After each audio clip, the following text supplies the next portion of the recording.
भारत एक ऐसा देश जो दशकों से गहरी नींद में सोया हुआ था, लेकिन इस प्राचीन भूमि के हृदय में एक जज्बा था। जज्बा कुछ कर दिखाने का, एक बेहतर कल, एक नया सवेरा लाने का। और फिर 2014 में वह सवेरा आया। प्रधानमंत्री नरेंद्र मोदी जी के नेतृत्व में एक नए भारत का निर्माण हुआ।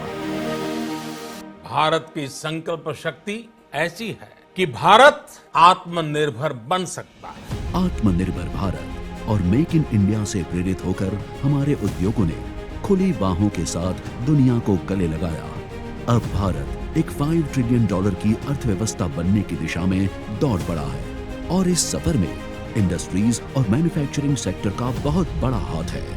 आज हमारा मैन्युफैक्चरिंग PMI 58.8 पर है, दुनिया में तीसरे स्तर पर। हर नई फैक्ट्री, हर नया इन्वेस्टमेंट हमें गर्व और संभावनाओं से भर देता है। भारत की विकास गाथा में एक बड़ा हिस्सा है गुजरात का। व्यवसाय अनुकूल नीतियों, मजबूत भौतिक और औद्योगिक इंफ्रास्ट्रक्चर और स्किल्ड लेबर के साथ गुजरात उद्योगों के लिए एक वाइब्रेंट डेस्टिनेशन बन गया है।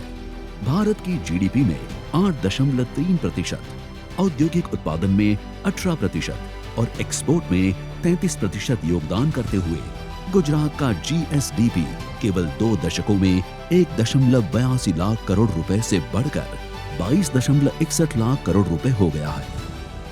सरकार द्वारा उठाए गए सुधारों के परिणाम स्वरूप राज्य में फॉरेन डायरेक्ट इन्वेस्टमेंट यानी FDI इनफ्लो में भी वृद्धि हुई है।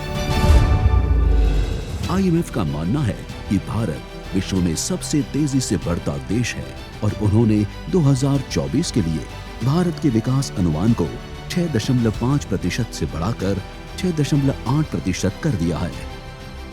अब भारत के उभरने और चमकने का समय आ गया है। हम फिर से जागे हैं। हमने फिर खुली आंखों से एक सपना देखा है। Make in India, make for the globe.